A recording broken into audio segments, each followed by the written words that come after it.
السلام علیکم، welcome to my channel midnight horror story in Urdu. تمام ویڈیوز اپڈیٹ کے لیے ہمارے چینل کو سبسکرائب کریں اور بیل نوٹیفیکیشن آن کرنا نہ بھولیے گا۔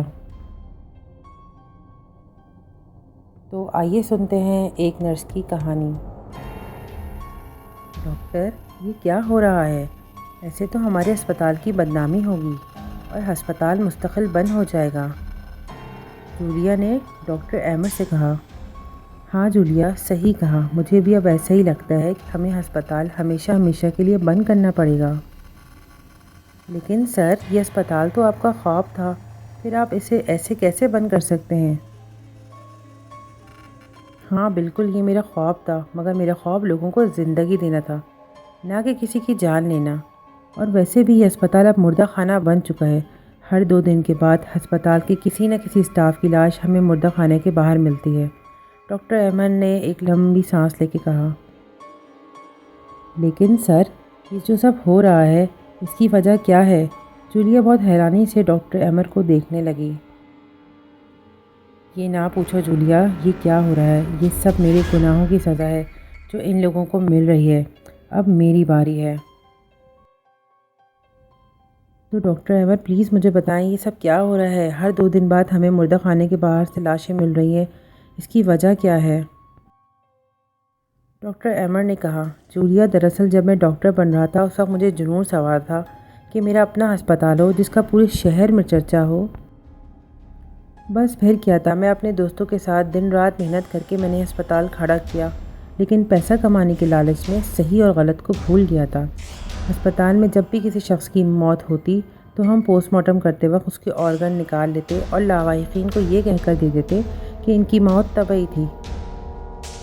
اس دن ڈاکٹر کا پینل کسی مریض کے حوالے سے بات چیت کر رہا تھا تو اچانک ہی ڈاکٹر رابرٹ نے کہا، آج جو پیشنٹ اسپتال میں داخل ہوا ہے اس کا کوئی جان پہچان کا نہیں، تو کیوں نہ ہم اس کی کڈنی نکال کے اس نئے آنے والے شخص کو لگا دیں؟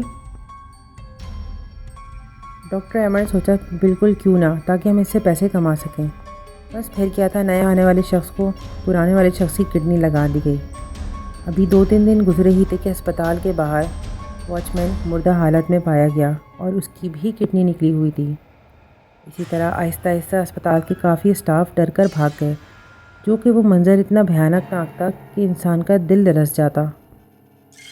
وقت گزرنے لگا اور ہر 2-3 دن کے بعد مردہ خانے کے پاس کسی نہ کسی شخص کی لاش ملتی جس کی کڈنی غائب تھی۔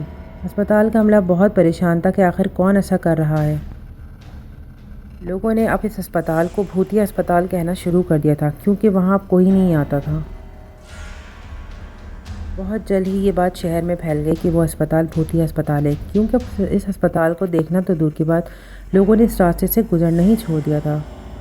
ڈاکٹر ایمر نے یہ تمام باتیں جولیا کو بتائیں اور ایک لمبا سانس لیا۔ جولیا یہ سب سن کر حیران تھی، اب اس کو ڈر لگنے لگا تھا کہیں اب اس کی باری نہ آئے مرنے کی۔ اچانک ہی اسپتال کی لائٹ بند ہو گئی۔ عجیب و غریب چیخو پکار سنائی دینے لگا، ایسا شور جو کان پھاڑ دے۔ جولیا ڈر کے مارے رونے لگی، جبکہ ڈاکٹر ایمر پھٹی پھٹی آنکھوں سے مردہ خانے کی طرف دیکھنے لگے، کیونکہ مردہ خانے کے پاس وہی شخص کھڑا تھا جس کی کڈنی نکال کے اس نے نئے آنے والے شخص کو لگا دی تھی۔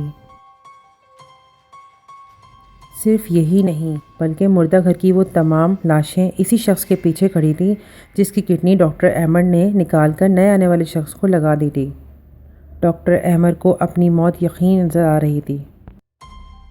جولیا یہ سب کچھ دیکھ ہی رہی تھی کہ کیسے مردہ گھر سے تمام لاشیں نکل کے ڈاکٹر ایمر کے اوپر ٹوٹ پڑی ہیں، اور یہ سب کچھ دیکھنا ہی تھا کہ جولیا وہیں بے ہوش ہو گئی۔ جب جولیا کی آنکھ کھلی تو اس نے خود کو کسی اسپتال کے بیڈ پر پایا اور پھٹی پھٹی آنکھوں سے وہ اسپتال کے کمرے کو دیکھنے لگی۔ وہ اٹھنا چاہ رہی تھی، مگر سر پہ مار لگنے کی شدت کی وجہ سے وہ اٹھ نہ پائی۔ اسی وقت ایک نرس کمرے میں داخل ہوئی تو جولیا نے اس سے پوچھا، میں یہاں کیسے پہنچی؟ نرس نے کہا، یہ وہی ہسپتال ہے جس میں آپ کام کرتی تھیں۔ آپ کومے میں چلے گئی تھیں، آج آپ کو 6 مہینے کے بعد ہوش آیا ہے۔ اور پھر جولیا کے سامنے 6 مہینے پہلے کا سارا واقعہ خوفناک منظر میں کھڑا اس کو نظر آ رہا تھا۔ جولیا کی طبیعت کچھ سنبھلی تو وہ کمرے سے باہر نکل کر اس مردہ خانے کی طرف گئی اور یہ دیکھ کر چونک گئی کہ مردہ خانے کا دروازہ باہر سے لاک ہے اور شیشے کے اندر تمام مردے کھڑے ہو کر دروازہ بجا رہے ہیں جیسے وہ باہر نکلنا چاہ رہے ہیں۔ کیا آپ بھی کسی ایسے اسپتال میں کام کرتے ہیں جہاں کے مردہ خانے کو آج بھی تالا لگا ہوا ہے؟